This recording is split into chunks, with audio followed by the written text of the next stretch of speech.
लो होय एलेदुङ 5086 को सात धारेमा नयाँ वर्ष मनाई धुमधाम छ। हेर्नुहोस् हाम्रो चेलीबेटीहरू बुहारीहरू आमाहरू सबै मिलेर यसरी चाखाङ पकाइराख्नु भएको छ। सबैलाई शुभकामना छ। एलेदुङ 5086 को सबैलाई शुभकामना। सातधारे साकेला थान परिसर वरिपरि अब सालै पछि हाम्रो मनाउने यो नयाँ वर्ष मनाउने हाम्रो चलन छ। यो उदयपुर जिल्ला चौरन्दी नगरपालिका सातधारे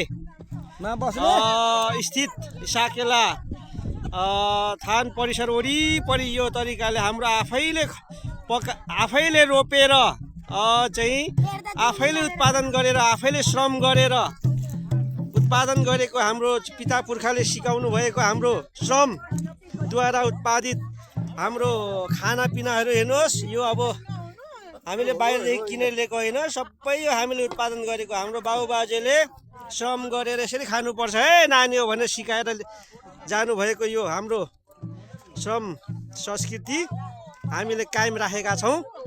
हाम्रो साकेला समितिको अध्यक्ष उहाँ हुनुहुन्छ। आज यो एलेदुङ कस्तो लागिरहेछ हजुर? एलेदुङ 5086 अब 5085 मा हामीले यसरी मनाएका छौँ। अब 5 वर्ष जति लगभग भयो होला। अब यसरी हामी मनाउँदै आएको थियौँ। यसपालि पनि यसरी नै रमाइलो गरी मान्दैछौँ। अब अरू समय पनि अब हामी यसरी मनाउनु पाऊँ, सबै हाम्रो यसरी इष्टमित्र छ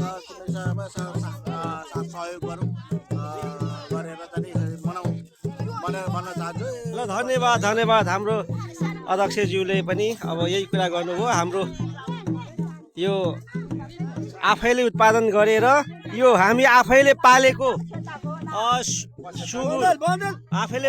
बङ्गुर सुँगुरको तरकारी अनि आफैले रोपेको कोदोको चाहिँ ढिँडो यानि कि चाखाङ।